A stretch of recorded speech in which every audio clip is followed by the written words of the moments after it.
You can create more complex 3D forms using the path tool. So we're going to start by creating our two-dimensional shape to extrude.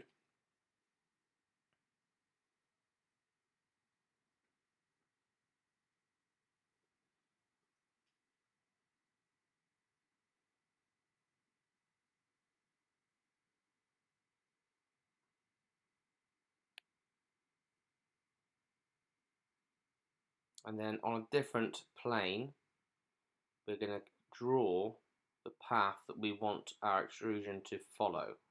In this case, we're going to create a circle. So I'm going to create a cone shape as we revolve it around that center point. So we're going to draw our circle. There's the center of my circle, so I wanted to revolve around that point. And I'm just going to create a circle there. So what I've got now are these two planes. One is our shape that we're going to extrude, and the other is the path we want it to follow. So click on path, select the object, and then we can follow that path around. That's one way of creating a cylindrical shape.